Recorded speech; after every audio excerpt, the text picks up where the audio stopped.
Buenas tardes a todos, ¿qué tal? Hoy vamos a hablar en este vídeo sobre un científico loco que todos asociamos la imagen de aquel que porta bata blanca, de pelos despeinados, rodeado de probetas y cosas así.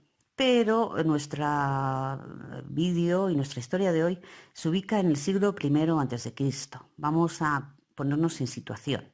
Nos encontramos en Asia Menor a mediados de ese siglo, el primero antes de Cristo, y en las orillas del Mar Negro se encuentra un reino llamado Ponto, en el que se mezclan las influencias persas, escitas y helenísticas. El poder de ese reino se ha ido expandiendo durante los últimos 200 años a la estela de la descomposición del imperio persa primero y de sus sucesores, los reinos helenísticos, después. Su crecimiento se ve, sin embargo, limitado por dos importantes factores: la ancestral costumbre de sus gobernantes de morir asesinados, normalmente a manos de sus sucesores, y, en segundo lugar, la aparición de un poderoso rival, Roma.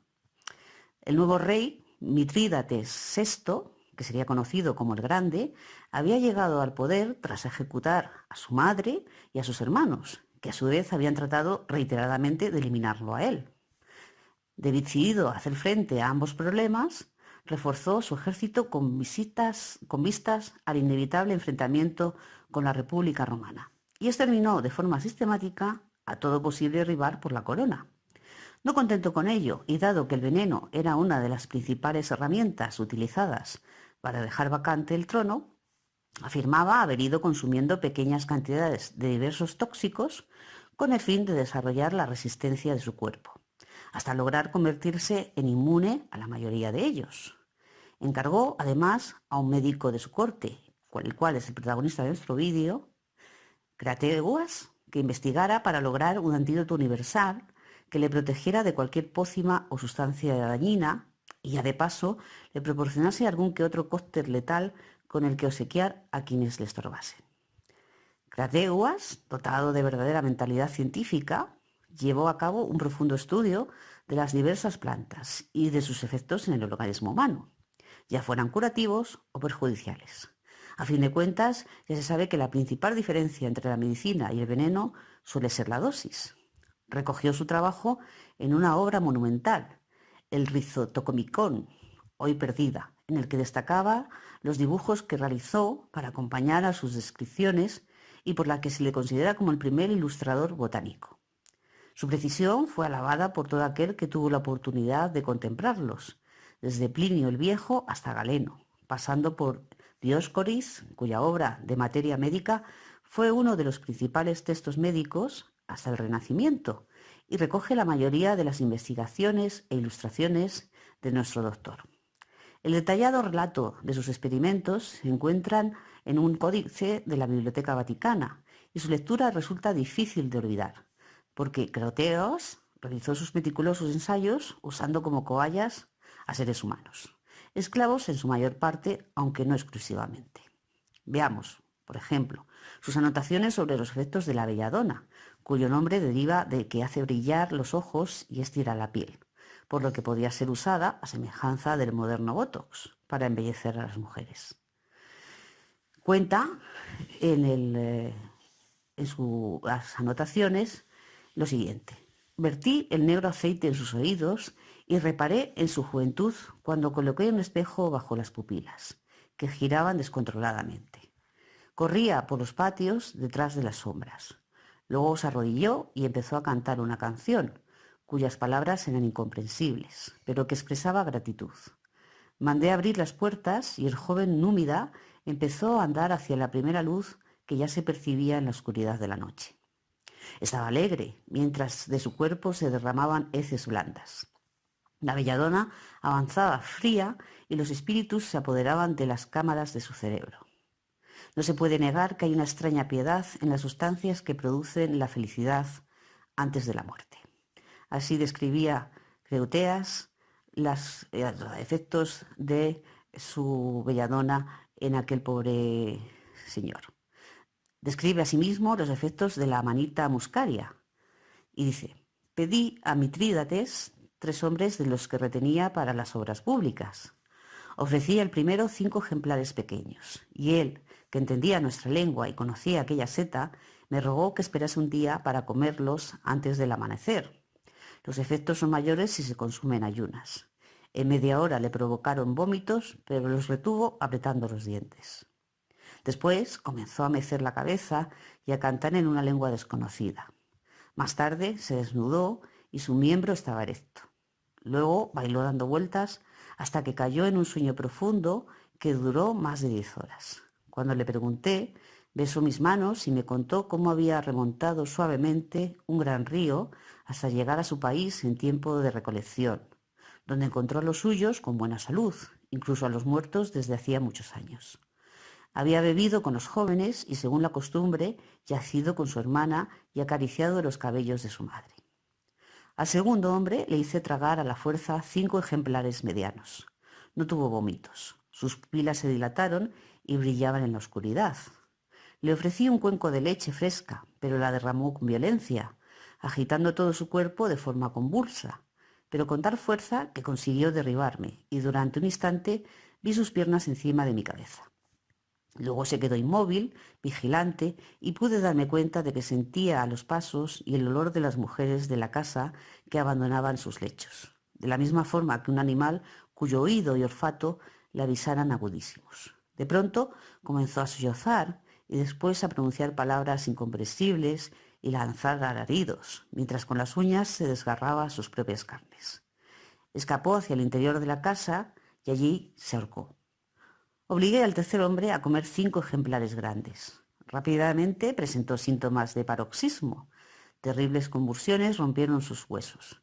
Se le hincharon los globos oculares y manaba sangre por los oídos. Ahogado en sus propios fluidos, murió. Comprendí que este hongo produce una ensoñación feliz o espantosa y mortal según la dosis. Azuzada mi curiosidad por la actitud del primer sujeto, que me seguía por toda la casa agradecido, decidí conocer por mí mismo lo que él había experimentado. Vi los muros verdes de la cámara arder y modificar su geometría, pirámides de colores aparecer y desvanecerse, construcciones de oro que crecían incesantes y sobre ellas volaban grandes pájaros blancos, una música de la que mi cuerpo participaba con todos sus átomos.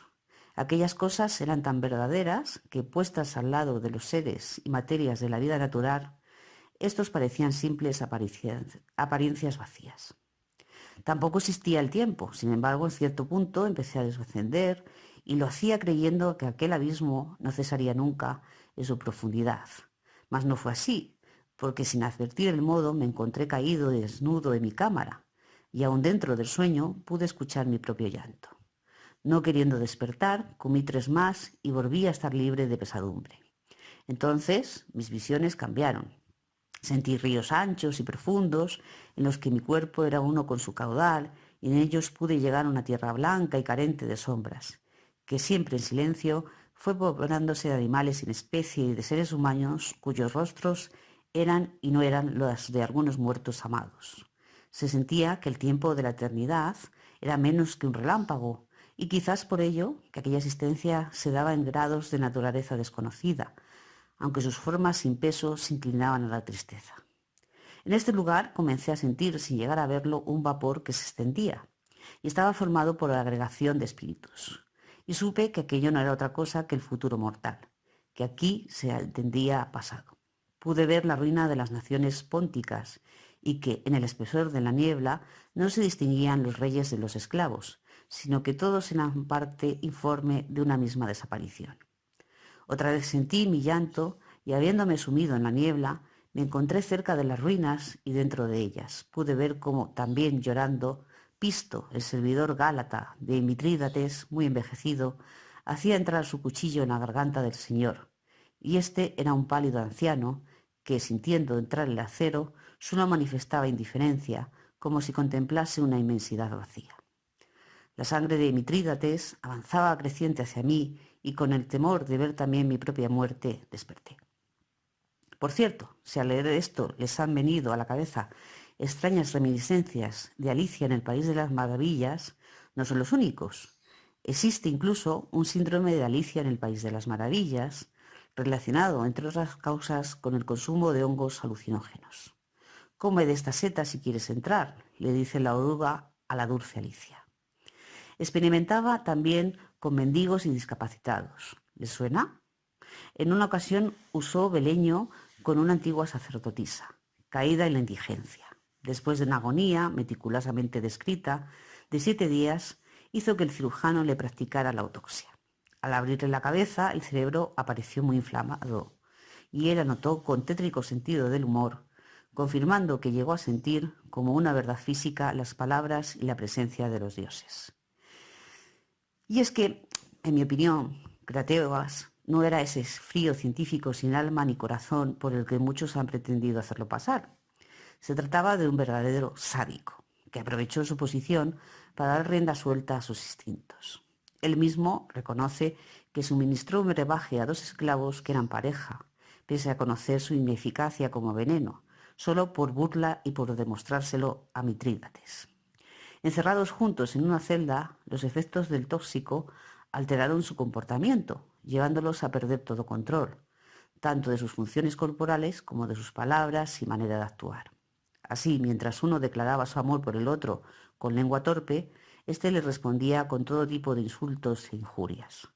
Cuando se aburrió del espectáculo, su amo hizo que los despabilaran a palos. Una vez recuperados, se sumieron en una gran tristeza. Especialmente escalofriante es el siguiente caso. Estaba nuestro doctor encaprichado de una esclava, una niña de 13 años. No la había aún desflorado, a la espera de que se hiciera un poco más mayor, cuando descubrió que estaba embarazada. Logró hacerla confesar que el causante era otro crío de similar edad, esclavo de un importante personaje de la corte, al que se lo compró sin reparar en gastos. Una vez en sus manos, preparó un emplasto a base de sardonia, una hierba originaria de Cerdeña, que mata entre dolores atroces y deja en la cara de sus víctimas una extraña mueca en forma de sonrisa, la sonrisa sardónica. Dice: se lo puse en los oídos, en los ojos, en las narices y en los labios, en el interior del prepucio y en la profundidad del ano. Hervía la carne y rezumaba un líquido semejante a sangre mezclada con leche. Sus gritos terminaron por resultarme molestos. Añadí más vinagre al preparado y le ordené abrir la boca. Obedeció y así le introduje por la garganta la sardonia líquida. Lanzó un solo y gran alarido que fue debilitándose hasta adquirir tonalidad musical y dio paso a un sonido suave producido al escapar el aire entre sus dientes apretados como una risa sorda. Aquella estúpida sonrisa quedó fijada en su cara. Sus uñas y sus párpados se volvieron azules, indicando que la gangrena había empezado a descomponerlo desde el interior. Apestaba y sus orejas estaban frías como el hielo. Era un chico fuerte, tardó 2 días en morir. Pero eso no fue su único crimen perpetrado por celos. Es difícil no sentir admiración por la entereza de otra de sus víctimas, Cipo, un hombre blasfemo y versado en lenguas, que le había robado el afecto de Su, un adolescente asiático. Cipo resultó, al parecer, un tipo duro y no se sometió a los manejos de su verdugo hasta que éste prometió perdonarle la vida al muchacho. Para salvarlo, accedió a tomar acónito. Después de hacerlo, y siempre desafiante, proclamó en la cara de Crateos su amor. Luego, su lengua comenzó a moverse sin control, perdió las fuerzas y sintió que se le helaban las venas. A continuación, mareos, náuseas y vértigo, como si se encontrase al borde de un abismo. Cerró los ojos y quiso explicarme el sentido de la existencia y la forma de un globo de luz que se movía en su interior, que se iba apagando hasta desaparecer en las tinieblas. Cuando abrió los ojos, que ya nada veían, me aseguró que estaba contemplando los rostros de aquellos que amaba. Pienso que mentía, quizás también para engañarlo e incitarlo a probar también aquella droga, o simplemente para arruinarme el experimento. Después, y con el propósito de ofenderme, me describió con detalle los ojos de Su y me contó el placer que experimentaba al sostener suavemente su cabeza entre las manos. Pasada la 6ª parte de un día, dejó de contestarme. Su aliento apestaba y en su rostro se reflejaba aún la maldad. Comprendí que el veneno le había afectado ya al cerebro. Al 3er día su corazón dejó de latir. No sería ninguna exageración afirmar que estamos ante el primer asesino en serie registrado en la historia, que actuaba con total impunidad amparado por el poder de aquellos a quienes servía. Porque Crateos fue también un eficaz sicario carente del menor escrúpulo. Un tal Alceo, padre de la concubina más importante de Mitrídates, estaba enfrentado con su yerno. El rey ordenó a Crateas, amigo íntimo de Alceo, que lo eliminase. Nuestro doctor le invitó a su casa y él acudió confiado en su amistad. Bebió el vino envenenado que éste le ofreció y cayó al suelo presa de terribles convulsiones, mientras su amigo, entre comillas, tomaba detallada nota de los pormenores de la agonía. Plenamente partícipe de las intrigas de la corte, eliminó en otra ocasión a una de las concubinas favoritas del monarca, cuya salud se le había confiado, por encargo de Fárnaces, el hijo del rey, con quien estaba enfrentada. Capturado por Pompeyo tras la derrota de Mitrídates, este, lejos de castigar sus crímenes, lo tomó a su servicio, dando origen a una larga línea de envenenadores romanos ligados al poder. Por cierto, muy curiosa la enfermedad mental que poco después empezó a sufrir Lúculo, el mayor enemigo de Pompeyo en Roma por aquella época. Pero el principal motivo por el que Crateas ha pasado a la posteridad es la invención del mitridato, un antídoto universal contra todo tipo de venenos fruto de sus prolongadas investigaciones. Aunque Plinio el Viejo cuestionaba acerbadamente la eficacia de ese producto, el propio Celso avala su validez y recoge en su famosa obra de medicina la primera receta completa del antídoto. No fue el único. Generaciones de gobernantes y potentados tomaron mitrídato para poder comer tranquilos hasta prácticamente la Edad Moderna, y seguro que aún hay quien lo sigue haciendo. Llama, sin embargo, la atención la enorme variedad de fórmulas que a lo largo de los años se han denominado mitrídato y el número prácticamente infinito de ingredientes que han formado parte de ellas. De hecho, solo hay uno que se repite prácticamente en todas, el opio.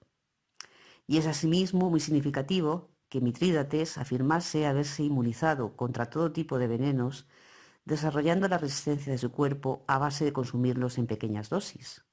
Aunque esto pueda ser factible en determinados casos y circunstancias, la verdad es que buena parte de los tóxicos tienen efectos graduales y acumulativos, por lo que la exposición regular a los mismos, lejos de protegerlo, habría dañado su salud de forma probablemente irreparable. ¿Significa eso que la historia de Mitrídates y del mitridato es un cuento sin la menor utilidad contra los envenenamientos? Al contrario, eran el mejor antídoto jamás inventado. Servían para evitar que nadie intentara envenenarte. Me explico. La enorme publicidad que desde el primer momento se dio a la leyenda del cruel monarca y de su terrible doctor veneno disuadió, sin duda, a sus múltiples enemigos de intentar eliminarlo por esa vía. ¿Para qué ibas a correr el inmenso riesgo que suponía tratar de hacer llegar un veneno hasta el rey si al final no iba a servir de nada? Mitrídates no solo tuvo a su servicio a Crateas, cuyo método empírico debía convencer a aquellos con mentalidad científica, sino también a chamanes, druidas y brujos del más variado pelaje, destinados a desmoralizar a quienes creían en maldiciones y pócimas mágicas. Reinó durante nada menos que 57 años y de su labor se beneficiaron a lo largo de los siglos quienes consumían el producto que llevaba su nombre, tranquilizados por el opio y el efecto placebo y resguardados por el convencimiento de sus enemigos de que era inútil intentar envenenarlos. Y es que no hay mejor protección que el miedo, y a ese campo dedicó Crateas su labor, a la ciencia del terror. Bien, pues este ha sido el vídeo de hoy, espero que os haya gustado. Os acerca a una figura bastante desconocida, considerada como primer asesino en serie de la historia y desde luego, cuando menos, un médico que podríamos establecer un paralelismo, si me lo permitís, pues con aquel más reciente y desgraciadamente más conocido, el famoso doctor Mengele. Espero que os haya gustado, un saludo a todos y que tengáis un buen día.